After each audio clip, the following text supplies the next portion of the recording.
বর্তমানে বিশ্ব champion Argentina ইতিমধ্যেই লাতিন আমেরিকার প্রথম দল হিসেবে 2026 বিশ্বকাপের টিকিট চূড়ান্ত করেছে। তবে এখনও তাদের বাছাই পর্বের দুটি ম্যাচে মাঠে নামা বাকি রয়ে গেছে, যেখানে বর্তমান সময়ে সর্বোচ্চ আধিপত্য দেখানো দল আর্জেন্টিনা হলেও তাদের পরবর্তী দুটি ম্যাচের প্রতিপক্ষ বেশ শক্তিশালী হতে যাচ্ছে।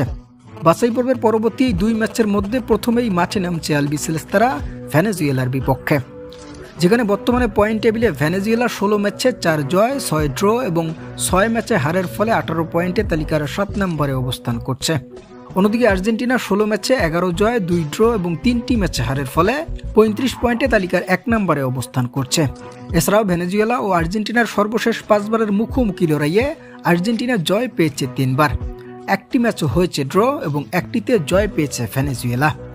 যেখানে বাছাই পর্বের পরবর্তী ম্যাচে আগামী 5 সেপ্টেম্বর মুখোমুখি হতে যাচ্ছে এই দুই দল বাংলাদেশ সময় ভোর 5:30 এবং তার পরবর্তীতে আলবিসেলেস্তারা মাঠে নামছে ইকুয়েডরের বিপক্ষে, যেখানে বর্তমানে পয়েন্ট টেবিলে 16 ম্যাচে 7টি জয় 7টি ম্যাচে ড্র এবং 2টি ম্যাচে হার নিয়ে তালিকার 2 নম্বরে অবস্থান করছে ইকুয়েডর।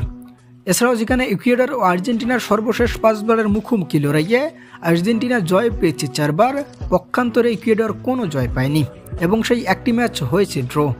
তাই বোঝাই যাচ্ছে পরবর্তী দুটি ম্যাচে আলবিসেলেস্তারা বেশ শক্তিশালী দলের মুখোমুখি হতে যাচ্ছে, যেখানে বাছাই পর্বের শেষ ম্যাচে আর্জেন্টিনা মাঠে নামছে ইকুয়েডরের বিপক্ষে আগামী 10 সেপ্টেম্বর বাংলাদেশ সময় ভোর 5টায়।